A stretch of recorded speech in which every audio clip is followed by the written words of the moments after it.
Ladies and gentlemen, welcome to Cage Talk. Today's special guest we have is WEC lightweight champion. We have UFC veteran. We have Jamie Varner. How you doing, buddy? I'm doing well, Alex. Thank you for having me on. Hey, no problem, man. And a lot of people, when they talk to me, they're like, "Do I have to say Mr. Titan?" I'm like, "Absolutely not. You can just say my name. It's fine." They're like, "I don't think I want to say that." I'm like, I understand completely, but what's up, man? How's everything? How's life? How's everything, brother? Yeah, man. Well, life right now is crazy for me, like everybody else. It's completely upside down. No gym, no normal routine. Like, what is normal anymore? No more shaking hands or giving hugs. So, It's the yeah, things are a elbows. little bit different.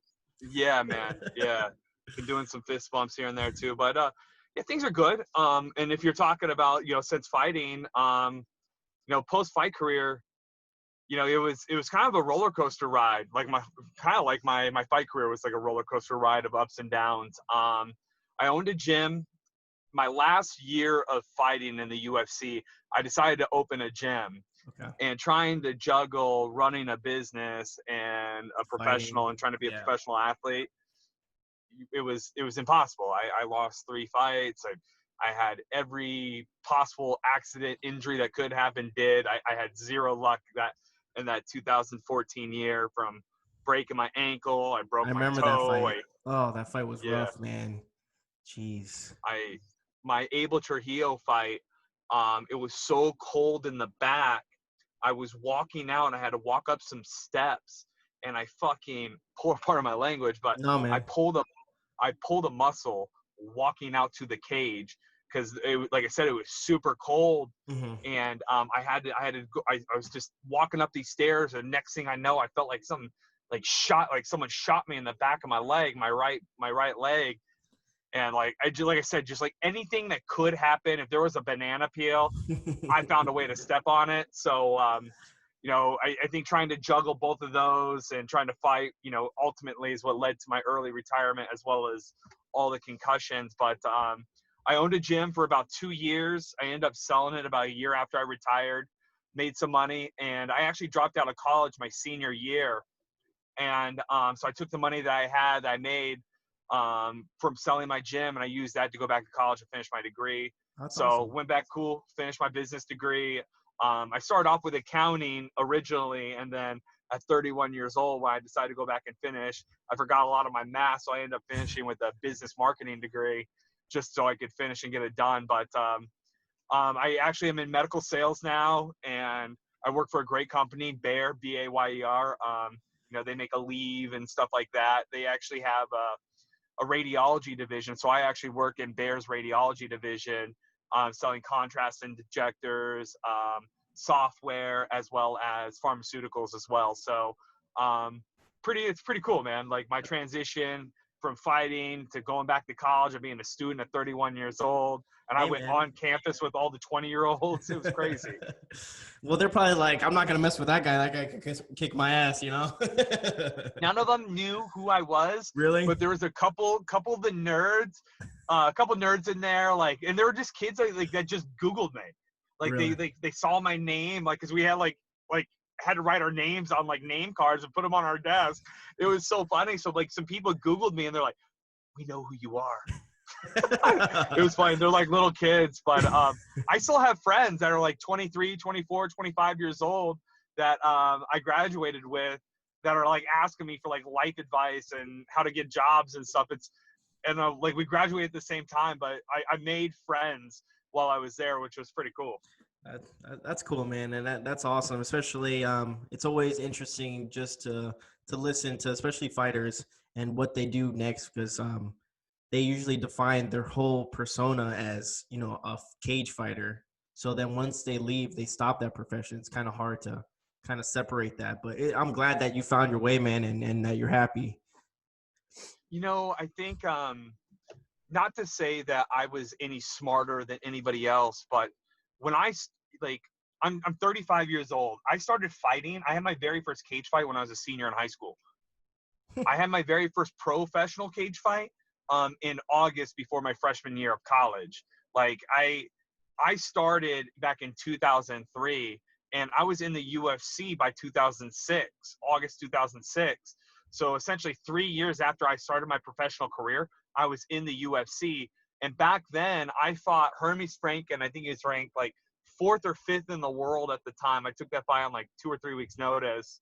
And I got $3,000 to show and $3,000 to win to fight a guy that was in the top 5 in the world.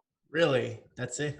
Yeah. Yeah. I was And like, so I always knew that I always knew that I was probably going to have a job after fighting. Like that was something that I always had in the back of my mind. After I won my world title in 2008 in the WEC, a bunch of professional football players, they do their off season and do a lot of training in Arizona. And mhm. I had the privilege of training Jared Allen Okay. from the Kansas City Chiefs, Minnesota Vikings. I think he finished up his career at the Chicago Bears. And another guy named Boomer Grigsby, who he played for Miami. He played for the Kansas City Chiefs. He was a fullback. But I trained both of them. And when Boomer was out of the league, he started doing medical sales for Stryker. Okay. And they're a big like ortho medical device company, top 5 in the world, I think. And he told me, I remember when I was training him one day that he's like, he was making as much money doing that as he was when he was playing in the NFL. I mean, he was a league minimum guy, but still, that's still like $400,000 or $500,000 Yeah. a year. So I knew that I wanted to get into medical sales when I was 22, 23 years old, and as a world champion fighter. Like I knew that that was something I wanted to get into after fighting if I wasn't like a millionaire fighter. But yeah, I think even if I was a millionaire fighter, I need to be busy, dude. Like Yeah. whether it's coaching, owning a gym or something, like I would have to be busy. I'd always have to work or do something. Definitely, man. I completely understand with that, and again, like I said, I'm really happy that you still continue that, and you're happy. With your career, I mean, as a spectator, I love watching you because there was never a boring Jamie Varner fight. I mean, it is always you had this mentality, man, like you're swinging for the ropes. It's either you get knocked out or you're knocking the guy out. And a lot of people nowadays don't take that approach for the most part. I mean, as you can tell, like the fight, you saw the fights this Saturday with Usman. I didn't. I told you I had all the kids over, right? I had all my nieces and nephews over, so I didn't. But I usually watch this stuff after the fact. I usually keep track with a lot of the fights, and I just haven't had a chance to watch them. But everything I've read up on them. And from what I was told, like the biggest upset, or Max Holloway, I heard he got screwed. Yep. From every person that I trust in MMA, they said he won that fight. So I'm gonna go ahead and go with him because again, I trust him. Rose Namajunas, I know that from what I was told, again from people I trust, she won that fight. And then Usman did what he had to do. Like if Yep. I was Usman and I was gonna Jorge's only shot is to knock him out. Yep. So you smother him. You don't fight a shark in the water. You drag that Exactly. motherfucker up onto the beach, right? Hmm. So yeah. I was pretty confident. Like I wanted Masvidal to win. I wanted Rose to win. I wanted Max Holloway to win. I wanted those people to win, but my money was on Max actually, but my heart was with Rose. My Hmm. money was on Rose, but my heart was with Masvidal, but my money was on Usman. Yeah. I mean, he played. A lot of people don't like his style. It's very similar to Tyson Woodley. He's a wrestler. He takes you down, wears you down. But again, it's not. I don't see a problem with that because again, a lot of people wouldn't pay just to see that fight just because it's a boring fight. But again, it's a smart fight. It's what he knows best, And at the end of the day, it's that's what it comes down to. I mean, yes, it's not the prettiest style to watch, but I mean, it gets it done. Yeah, and Alex, I'm gonna be honest with you, dude. I think my fight career is like I'm like 22 or 21 and 11, 3 and 1. There's probably 6 or 7 fights out of those 11 losses that I could have won had I played it safe. Yep. The Abel Trujillo fight, Yeah, I the remember that game one. plan was to take him down and smash him, and I took him down and I smashed him pretty good. I almost had him choked out in the end of that first round, but before I was walking out to the cage right after I pulled the muscle in my calf. Joe Silva comes up to me. He's like, all these fights have sucked. They've all been decisions. They're terrible. All the bonuses are up, every single bonus. And I'm like, all right, I'll Sounds go ahead good. and change that for you. I said that to him. I'm like, he's like, all these fights have sucked. You know, there's been no action. I'm like, all right, I'll go out there and change that. And I changed the game plan. Second, I'm like, all right, I'm throwing down. I thought I had him wore out with the wrestling, and I knew I could go back to it. Mm-hmm. And then when I started teeing off on him in that second round, I thought he was hurt, but he wasn't hurt bad enough. He put me down. But yeah, man, there's at least 6 or 7 fights I think in my career that had I played it safe, used my wrestling, and tried training, and tried going for just to win the fight, a Instead of decision as just, opposed yeah. to the finish. I always work towards the finish, dude. I don't know. I think it's like a wrestler mindset, but it's more of I think it's a less. I'm very impatient as a man, and I've always been impatient ever since I was a kid. Just been very impatient.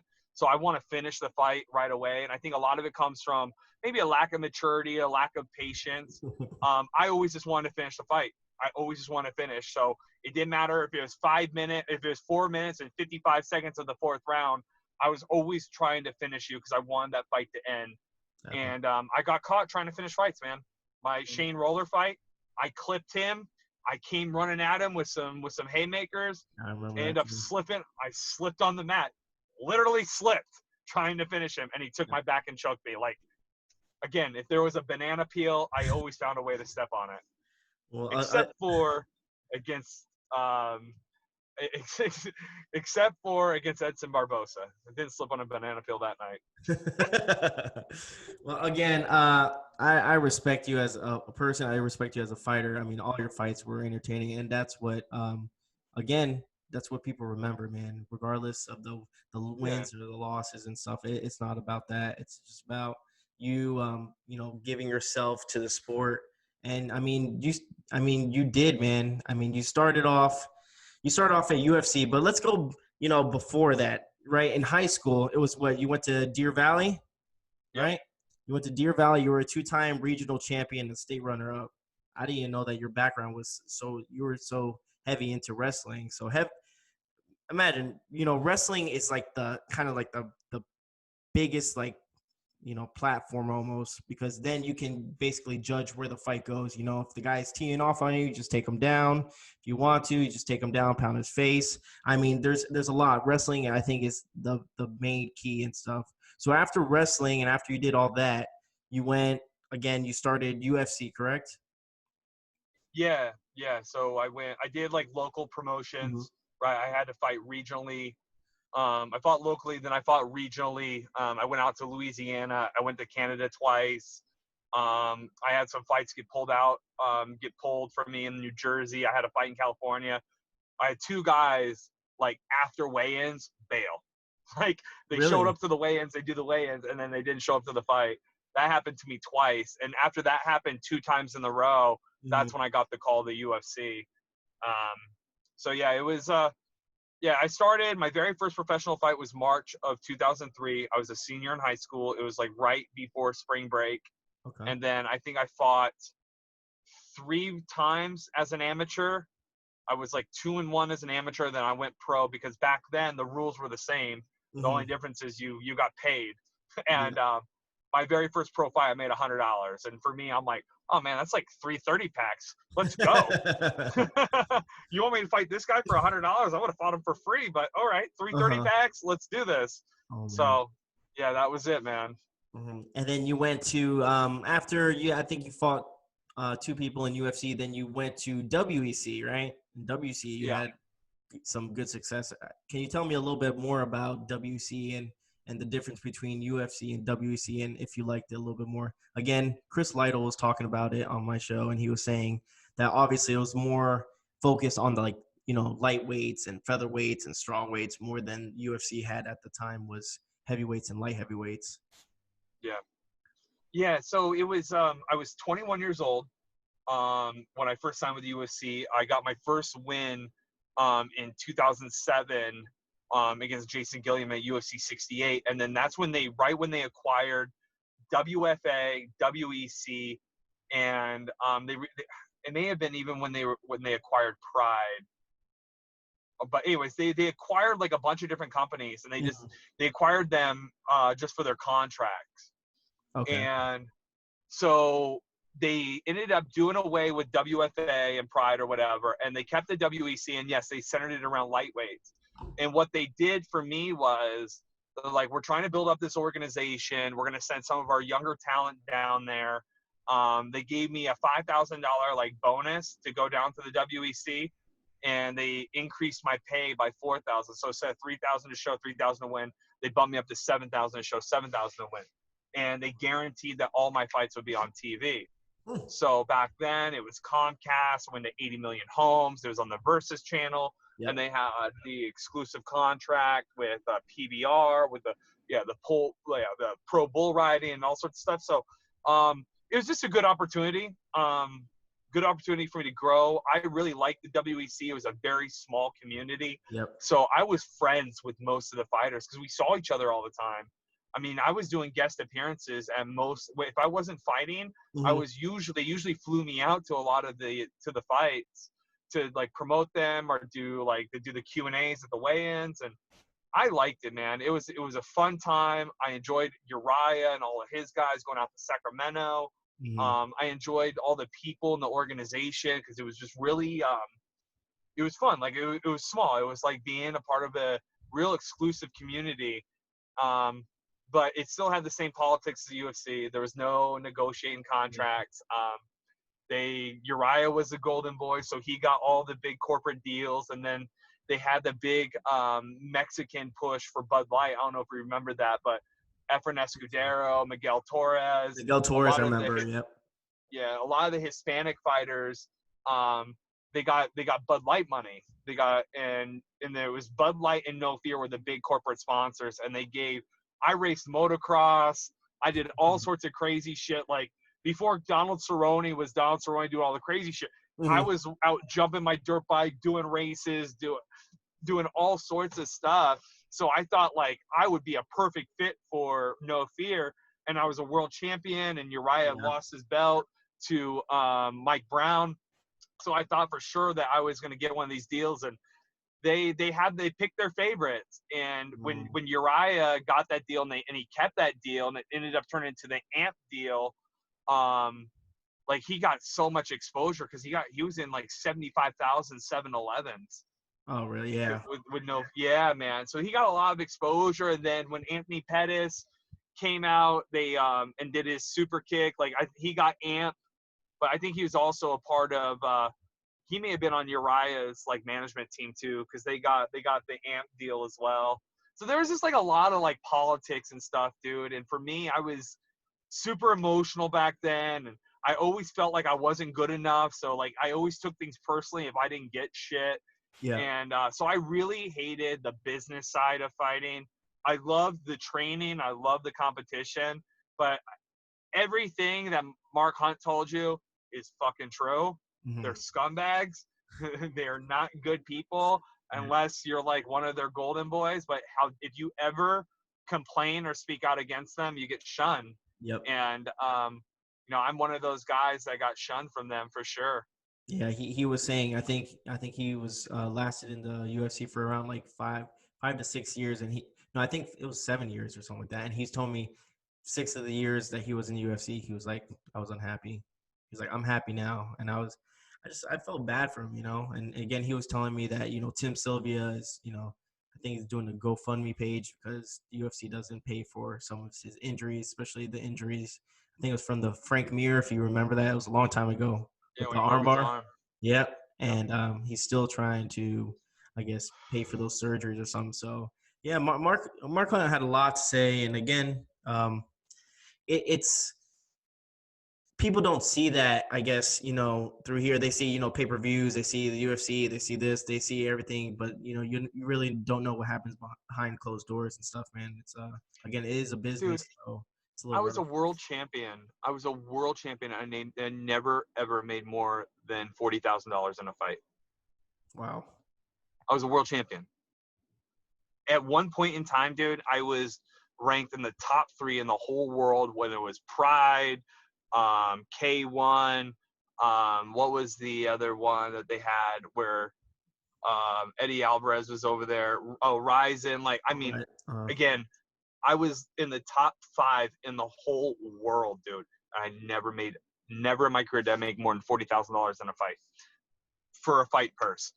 I made money on bonuses because that's how I had to fight. I had to go out there and throw down like a motherfucker, Mm-hmm. so that way I could almost guarantee that I was going to get a bonus, because So, that's how I made my money. so you I made think more money you're losing than fi- I ever did winning. So did you?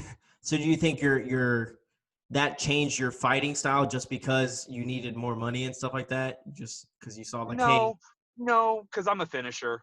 okay, Because I told you I was, I'm not like, I don't want to pin this on the UFC. Like, they're assholes in their own right, but my losses were because of me.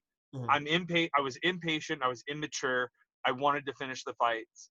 Instead of being patient, instead of showing, I guess a little bit more maturity, I went in trying to kill. I tried taking heads off, and again, like you said, it made me super excited. Like, you're never like Jamie Varner's fight, and I'm gonna go ahead and fucking go fill up Yeah, my drink now. Like, you're like, holy fuck, this could go down. Like, yeah. anything could happen with this Mhm. guy. So I did like that, and I still get a lot of respect from people. Like, a lot of people still like that fact about me. I still get some haters here and there, but I would say more than anything, I get a lot of support for my style and what I brought to the table. During my UFC and WEC tenure. Definitely, man. Again, um, people there who hate, they don't know shit. I mean, we loved it. Again, um, talking about WEC, and I know that you said you were a champion. How was that feeling? Go through that fight, because that's one thing I haven't talked to someone is winning a world title. How that feels. What kind of emotions were going through you. If you remember the fight at all, because some people do, some people don't. Some people are. It's almost like being drunk. You remember like bits and pieces of the moments. So if you can explain a little bit. Yeah, it's a good question, and there's a little bit of a backstory. So Go ahead. you mentioned it earlier. Like, I was a 2-time region champ, Mm-hmm. but I was a state runner-up. Yep. And then I went to junior college, and I was a national runner-up. And then I went to a Division I university, and I actually never competed at nationals because I dropped out before my senior. I redshirted my junior year. Then what would have been my redshirt senior year is when I started fighting in the UFC. So I actually had 2 more years of eligibility left in college that I was going to compete. So I was always kind of the bridesmaid and never the bride. When I competed in college, the college I went to, the university I went to, Lock Haven University of Pennsylvania. They're Division I for wrestling, but they also had a boxing team. So I was able to do both sports. Wrestling practice was from 3:30 to 5:30, and boxing was from 5:30 to 7:30. So I was doing 2 a days, three a Okay. days sometimes, because we'd have morning workouts for wrestling. And then I would also meet up with one of my boxing teammates or whatever and do hand pads and stuff like that on my own. So I was working out a lot in college, 3-4 times a day, depending on the day. And so I did both, and I ended up winning a national title in boxing. There's like 65 universities in the country that Mm-hmm. have boxing: West Point, Annapolis Naval Academy, I think Iowa State, Cal Berkeley, Lock Haven, Gettysburg. There's a bunch. There's a bunch of schools. UNLV has a boxing team. Former pro boxer Skipper Kelp was actually the head coach over there. So, anyways, I won a national title, but when I got into fighting, I still kind of had that, like, I didn't look at boxing the same way as I looked at wrestling and MMA, because those were like my main sports. Boxing was something I did for fun. Gotcha. I was athletic. I had some boxing experience when I was a little bit younger, but I was able to get it. Like, I picked up boxing pretty easily. I wasn't a very rigid, like most wrestlers are super rigid and Yeah. I was always very fluid. I've just always been kind of a well-rounded athlete, playing baseball. I swam, soccer. Yeah, I mean, Uh, even your stance and stuff, you can tell. Like you can tell when a wrestler is standing up trying to box. Like you can tell they just yeah, look awkward. yeah. I had more. I was I was a little bit more fluid. So when going into that fight, I had a lot of fears because, again, of constantly taking second. I in my mind, it's like I can never win the big one. I Hmm. can never. like kind of like with Donald Cerrone, right? Every time he gets into a big fight, he loses, and Hmm. I guarantee it that's in his head in some way. Yeah. And it was the same, and I had the same thing. Like every time I got into like a big match, I would lose, and so I had a lot of fear going into that. And the game plan was to take him down. It was your typical wrestler versus striker combo. Yeah. But Razor Rob McCullough, like, he was tough, man, and dude, he had a great game plan. He was really, really hard to keep down. Hmm. Really hard to keep down. He had before I'd never seen a thing called the wall walk. And so when I would take him down, he would You push do himself that. up Yeah. against the cage and use the cage to get up. Dude, no one really did that shit before. Like Hmm. no one ever seen it. So I took him down a bunch of times in the first round. It was You five just kept on minutes, and doing it's it. yeah, 5,500 feet above sea level too. So Albuquerque's again Oof. 5,500 feet above sea level. When in Arizona is Arizona is like 1,000 feet, Hmm. 1,500. So like there was like the air was in. So after the first period, I was gassed, Gasped. and I go to my corner. I on my hands, my arms are on my knees. I put my head down, and my cornerman Trevor Lally comes up, and he's like, "Hey, you're okay." He puts ice on my back. He's like, "Dude, we're gonna have to box him. Calm as a cucumber. We're just gonna have to box him." He put his forehead onto my forehead. He's like, "You're okay. We're just gonna have to box him. You're gonna have to trust your hands. You're gonna have to box him. We can't keep this pace up." And I was forced to stand up during that fight. And so the second and third round, it was almost like an out of body experience. It felt like I was playing a video game. So I do remember certain exchanges and certain feelings and certain thoughts from the fight. But I just got into a rhythm, man.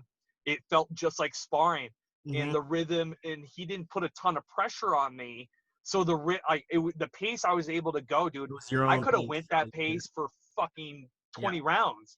We had a good, I was, he was a very traditional Muay Thai boxer, and he wasn't a pressure fighter, so like, we just had a good rhythm going. And I just remember hitting him with some shots and moving, and I don't think he expected me to have the striking that I did. Hmm. And between that and then the fear of the takedown, I was able to put a cross hook cross combo together, and that's ultimately what lit him up, man. Yep. Like he wasn't ready for punches and bunches. I think he was just looking for overhand right to a double leg and not thinking about putting me putting combinations Hmm. together. So yeah, man, it was surreal. And to win that fight was probably the best. It was the best feeling I've ever had, because it was all those doubts and insecurities that I had about myself, that I wasn't good enough, that I was always going to be the bridesmaid, that I would never be cut out to be a champion or whatever.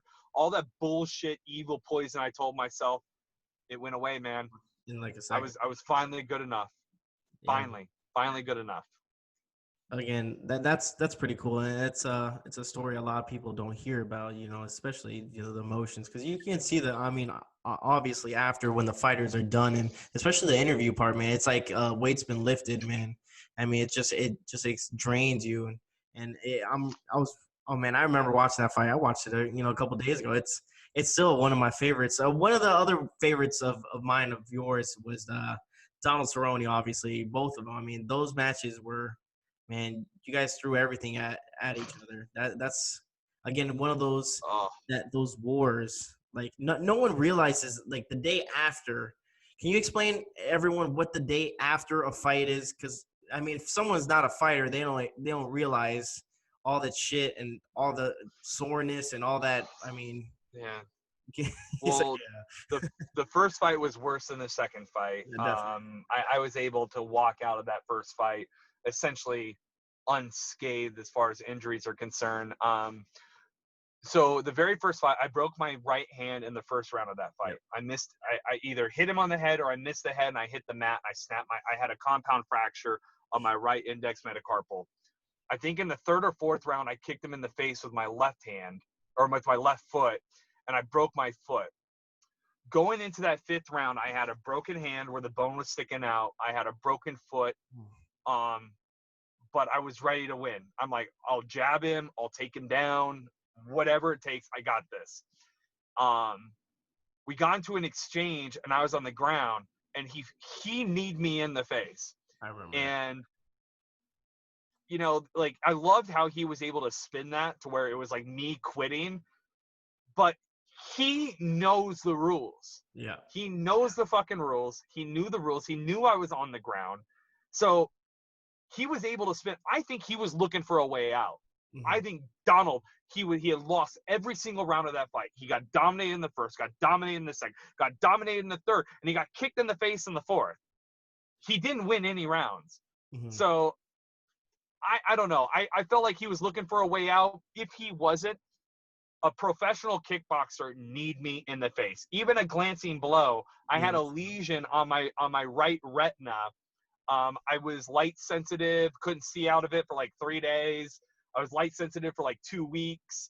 Like that's probably like the one thing about my career that's like the one stain on my career that really kind of bugs me, is that moment, that fight, and how the fans kind of turned on me. Because I wasn't able to defend myself. I wasn't able to fight again for almost a year, dude. I had to have 2 reconstructive surgeries on my hand.